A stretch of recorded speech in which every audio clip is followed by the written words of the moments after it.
اور میں نے ان سے عرض کیا میرا خط ہے. ہاں بھائی وہ خط تو تمہارا آیا تھا، بس وہ ٹائم نہیں ملا، فرصت نہیں ملی، ادھر بھی رکھا ہوگا، تدریس کے معاملات ہیں اور بھی مسائل ہیں. تو ہم نے سمجھا آپ کے مفتی صاحب مصروف ہیں.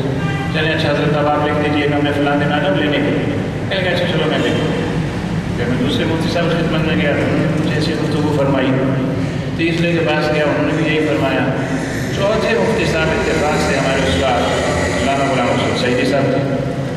جب ان کے پاس پہنچا تو وہ ہم سے بے تکلف تھے، شفیق تھے بہت زیادہ.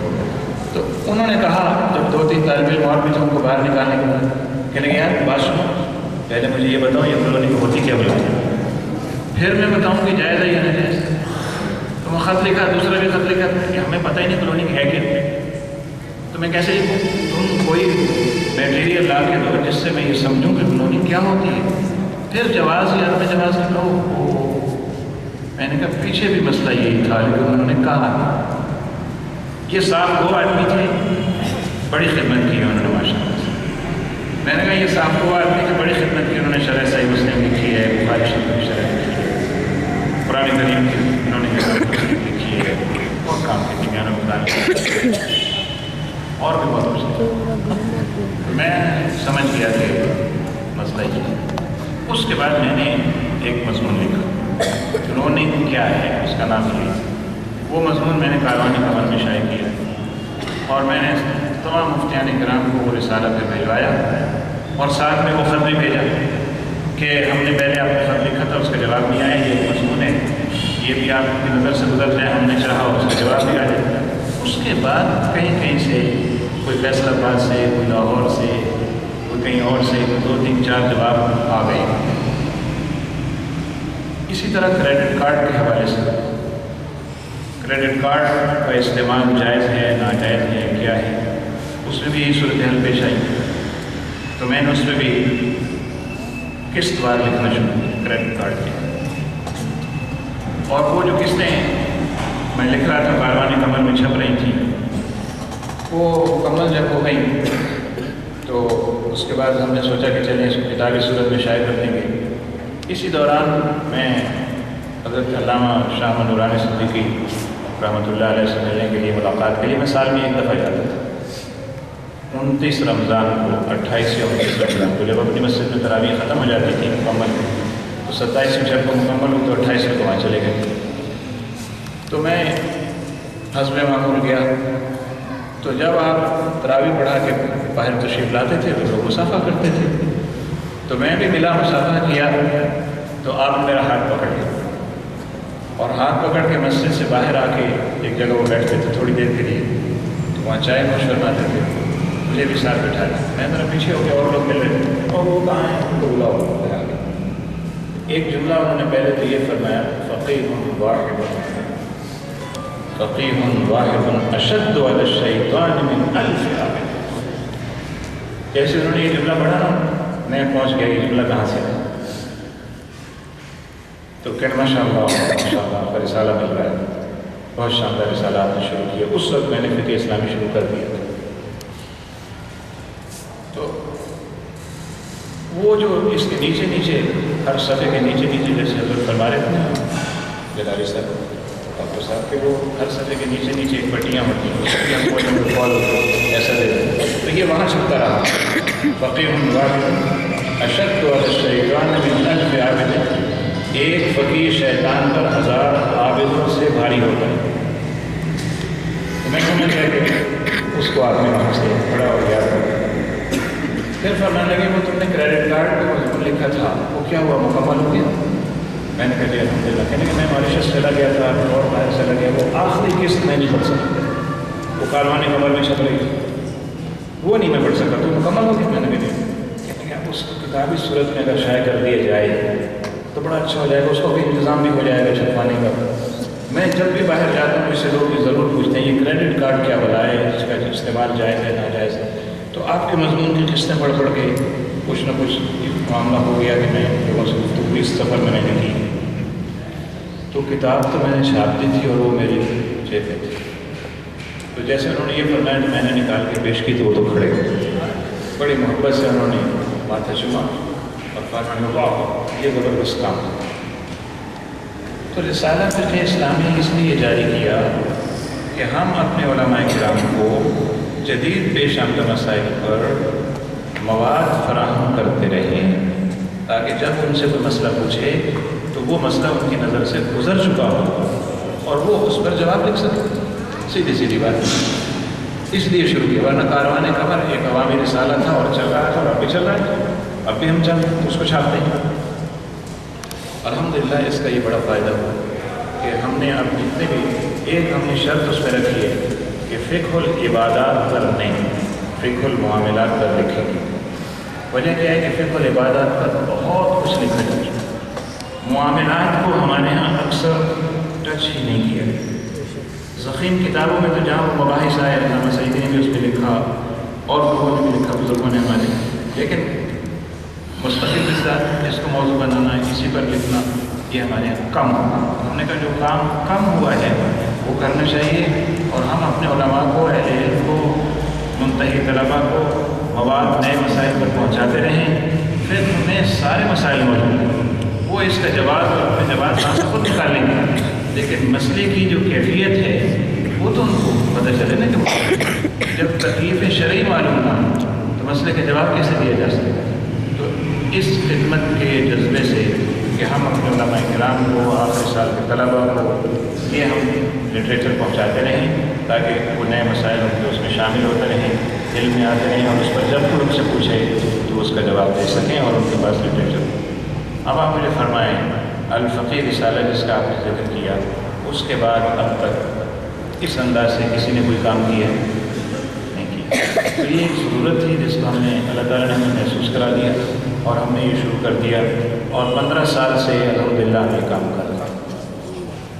اور جیسے آپ نے فرمایا کہ اس کے لیے ہم نہ کوئی چندہ کرتے ہیں نہ ہمارا کوئی ادارہ ہے. ابھی پچھلے ادارے میں میں نے 1 مہینہ پہلے یہ بات لکھی ہے کہ ہمارا تو نہ کوئی چندہ ہے نہ کوئی ہمارا ادارہ ہے جو اس کو چلائے، اپنے ذوق و شوق سے چلا رہے ہیں. اللہ تعالیٰ اس کے اسباب پیدا فرما دیتا ہے. ہم کسی سے کوئی اشتہار کی درخواست کر دیتے ہیں کہ یار ہمیں اشتہار دے دو 2-3 مہینے کے لیے، تو کوئی نہ کوئی اشتہار ہمیں مل جاتا ہے کچھ اس سے، اور باقی خرچہ اگر نہیں ہوتا تو آدمی سگریٹ پیتے ہیں، پان کھاتے ہیں، نسوار کھاتے ہیں، بہت سارے ان کے شوق ہوتے ہیں.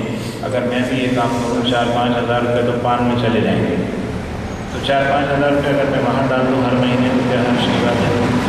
اس خیال سے ہم نے اس کے اندر شروع کی. آج کی اس نشست میں آپ کی خدمت میں حاضر ہونے کا مقصد آپ سے چندہ مانگنا بالکل نہیں.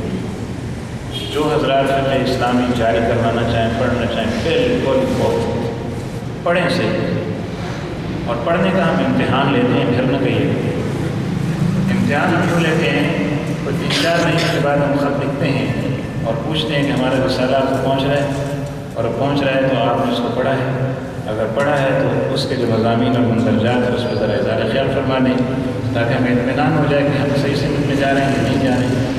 تو 90% جواب نہیں آتے بلکہ 95% نہیں آتے. ایک بات لمبی ہو جائے گی. ایک بزرگ عالم تھے ہمارے یہاں، تو انہوں نے مجھے ایک مضمون بھیجا حضرت امام اعظم ابو حنیفہ رحمۃ اللہ علیہ، تو میں نے وہ شائع کر دیا اور شائع کر کے رسالے میں ان کو بھیج دیے. ہمارے دوست حضرت علامہ مدیاوی صاحب جانتے ہیں، تو وہ کچھ دنوں کے بعد ایک تقریب میں ملاقات ہوئی تو وہ فرمانے لگے علماء سب جمع کہنے لگے یہ شاہداز صاحب یا بڑے آدمی ہو گئے، ہمارا مضمون ہی نہیں چھاپتے ہیں اور جناب اوروں کے مضامین شائع کرتے ہیں، ہمارا مضمون ہی نہیں چھاپتے. میں نے کہا جی کون سی مضمون کی آپ بات کرتے ہیں؟ کہنے لگے مضمون بھیجا تھا.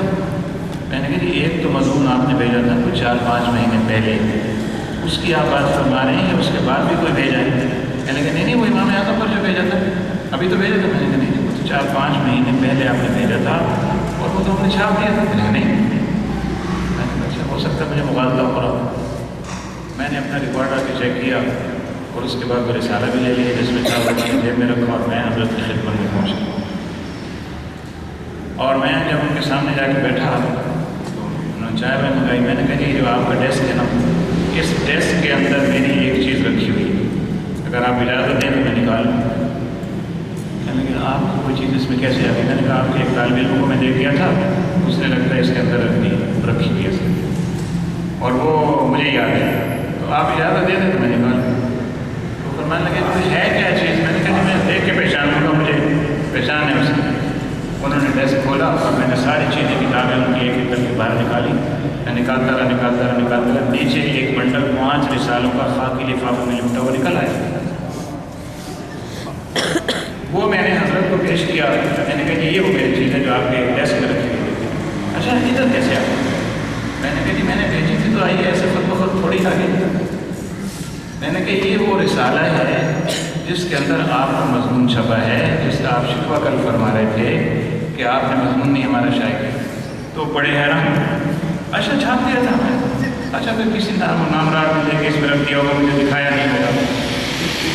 تو بات یہ ہے کہ ہمارے پاس بزرگان علم پڑھنے کی زحمت گوارا نہیں کرتے، پیکٹ اسی طرح لپٹائے رکھے رہے. کچھ عرصہ پہلے ایک لائبریری کو تحفے میں کچھ کتابیں ملی اور ایک نامی گرامی شخص کی کتابیں جو حیات ہے. تو مجھے اس نے کہا یار مجھے فلاں آدمی کی کتابیں دی ہیں، تم آ کے دیکھ لو، اگر تمہارے کام کی ہیں تو تم بھی لے جاؤ. میں نے کہا اس نے تمہیں دے دی؟ میں نے کہا اچھا یار میں دیکھتا ہوں.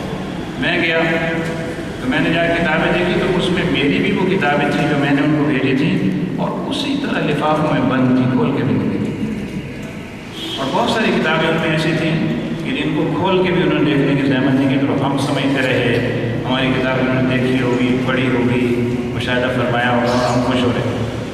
یہ والا سلوک اگر نہ ہو تو رسالہ ہم مفت بھیجنے کے لیے تیار ہیں اور پڑھنے والے لوگ بنیں گے. یہ ایک بات یہاں یہ ضرور عرض کروں کہ یہ عوامی رسالہ ہے نہیں، عام پبلک کے پڑھنے کا نہیں ہے. لیکن اگر عام پبلک میں بھی اللہ تعالیٰ نے ذہن رسا جن لوگوں کو عطا کیا ہے پڑھنے اور سمجھنے کی کوشش کریں تو ایک دفعہ پڑھنے میں نہیں آئے گا تو دوسری دفعہ. ہمارے ایک دوست ہیں فریدی صاحب، ان کا مکتبہ ہے اردو بازار، مکتبہ فریدی. تو وہ مجھے کہنے لگے ڈاکٹر صاحب میں آپ کا رسالہ 3 مرتبہ پڑھتا ہوں تب جا کے مجھے کچھ سمجھ میں آتا ہے. میں نے کہا اچھا ٹھیک ہے، سمجھ میں آ جاتا ہے. میں نے کہا پھر بھی 50-40% سمجھ میں آتا ہے، باقی اوپر سے گزر جاتا ہے. تو میں نے کہا ٹھیک ہے ایک غیر عالم آدمی ہے نا، غیر عالم آدمی، لیکن ایک عالم آدمی کی بات آپ. لاہور میں ایک دوست میں رسالہ بھیجتا تھا. کافی عرصے کے بعد جب میرا ایک دفعہ لاہور آنا ہوا، دوست احباب کی انجمن مجلس کے لوگ بیٹھے ہوئے تھے تو باتیں کرتے کرتے میں نے کہا آپ کو رسالہ مل رہا ہے، آپ کو مل رہا ہے؟ آپ کو سب نے کہا ہاں جی مل رہا ہے، بہت اچھا ہے ماشاء اللہ سبحان اللہ. ان سے میں نے پوچھا تو کہنے لگے یار رسالہ تو مل رہا ہے لیکن تم اس کو بند کر دو. میں نے کہا بند کر دو؟ کہنے لگے ہاں اس کو تم بند کر دو. میں نے کہا خیریت تو ہے، میں نے کوئی گستاخانہ بات اس میں لکھ دی ہے، یہ کیا ہو؟ کہنے لگے نہیں بس بند کر دو اس کو. میں نے کہا میں تو مفت میں بھیجتا ہوں، آپ سے پیسے بھی نہیں لیتا. کہنے لگے جس رسالے سے جمعے کی ایک تقریر نہ بن سکے اس کا کیا فائدہ؟ میں نے کہا ہاں یہ بات آپ کے درست ہے. جمعے کی تقریر تو اس سے بننی واقعی مشکل ہے. وہ تقریر جو عوام سننا چاہتی ہے، لیکن وہ تقریر جو عالم سنانا چاہے وہ بن سکتی ہے. تو وہ کہنے لگے کہ یار بس ٹھیک ہے تم نہ وہ کاروانے کا عمل جاری رکھو لیکن یہ والا بند کر دو، خامخواہ میں ڈال خرچہ بھی ہوتا ہے آپ سے. میں نے کہا جی بالکل بند کر دیں گے آپ فکر نہیں. تو یہ والی کیفیت پچھلے اور ہوتی ہے. باقی الحمد للہ عزیز ہمارے محترم دوست اور مہربان جناب ڈاکٹر کہہ رہا ہوں، ڈاکٹروں سے بھی اوپر کی بات ہے، قاری محمد اجمل صاحب علامہ صاحب جو ہیں ڈاکٹر تو ڈگری لے کے ہم لوگ بن گئے. اور ورنہ یہ کہ یہ جو علماء کرام ہیں یہ ابو التقاطر ہے، ابو الاساتذہ ہے. اصل علماء یہی انہیں کے پاس ہے. تو وہ ہمارے محترم قاری اجمل صاحب نے یہ مجھ سے کئی دفعہ فرمایا کہ بھائی تم اسلام آباد سے ادھر چلے جائے تو ہماری طرف نہیں. تو کبھی آؤ کہ اسلامی کا ہمارا تعارف کراؤ تو آپ میری سستی کا اس سے اندازہ لگا لیجیے، یا یہ کہ یہ جو شہرت پسندی ہوتی ہے اس سے جو میری ایک وہ استغنائی کیفیت ہے اس سے اندازہ لگا لیجیے کہ 15 سال کے بعد آج اس کا تعارف ہوتا ہے. تو اگر ہمیں شوق ہوتا تعارف کرانے کا تو ہم جلدی جلدی یہ کوئی کام کرتے. تو یہ بھی اس لیے ہو گیا کہ ابھی اسلام آباد میں ایک کانفرنس ہو رہی ہے، مختلف ریسرچ جرنلز کی تحقیق کے حساب سے لکھے جانے والے رسائل و جرائد کی ایک کانفرنس ہو رہی ہے گورنمنٹ کی سطح پر، اور مجھے اس کی صدارت کے لیے آنے والا تھا. وہ کل اور پرسوں ہے تو میں نے کہا کہ 2 چھٹیاں ساتھ آ گئی ہیں، ہفتہ اور اتوار. تو اگر آپ کہیں تو میں پھر اس دوران آ جاؤں گا. ہر سخت خدمت میں دربار شریف پہ بھی حاضری ہو جائے گی اور رسالے کے بارے میں آپ کہتے رہتے ہیں تو چلیں اچھے دوستوں سے ایک ملاقات ہو جائے گی، علماء کرام کی زیارت کا موقع ملے گا۔ اللہ تعالیٰ انہیں اجر عطا فرمائے کہ انہوں نے اس کا اہتمام فرمایا، اور یہ اکیلے انہوں نے اہتمام فرمایا مجھے ویسا اللہ تعالیٰ ان کے رزق میں بھی اور علم و عمل میں بھی مزید برکتیں عطا فرمائے۔ رسالہ فقہ اسلامی جاری کرانے کے لیے لوگ ہم سے فون پر طریقہ پوچھتے ہیں کیسے جاری کرائیں گے؟ بڑا آسان سا طریقہ ہے، صرف ایک خط لکھنے کی زحمت کرنی۔ بعض دوست کہتے ہیں میں اپنا پتہ آپ کو SMS پہ بھیج دوں، تو یہ ذرا مشکل سے کام ہے، اس لیے کہ SMS ڈیلیٹ ہو جاتے ہیں، موبائل چھن جاتے ہیں، گم بھی جاتے ہیں، اور بھی کام ہو جاتے ہیں۔ تو جس نے ہمیں پتہ بھیجا ہے وہ تو اب انتظار میں ہوگا نا رسالہ آئے، اور نہیں آئے گا تو بولے گا وہاں جی اسٹیج پہ کھڑے ہو کے کہتے ہیں ہم رسالہ بھیجیں گے، اور دیکھو پتہ بھی بھیجا ہے، SMS کیا، آج تک رسالہ نہیں ہے۔ تو اس لیے ایک خط لکھنے کی زحمت گوارا کریں، جو اس وقت اللہ کو ان کو خط لکھنے کی ضرورت ہے، یہ اپنا پتہ یہاں پر فرما دیں، لیکن پتہ آپ کو ہونا چاہیے جس پر ڈاک پہنچ جائے۔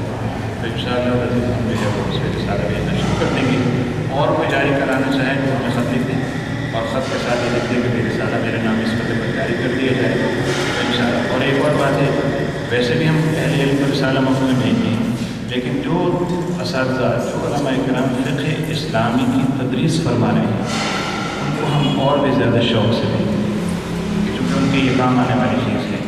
تو انشاءاللہ تعالی رسالہ اس طریقے سے جاری ہو جائے گا۔ رب العالمین آپ تمام اللہ سے راضی ہوں کہ آپ نے میری یہ بے رب سی جو گفتگو ہے، اور جس میں نہ کوئی علم کا سلیقہ ہے اور نہ مقدرانہ کوئی بات ہے، آپ نے بڑی توجہ سے اور دلجمی سے یہ ساری باتیں سنی۔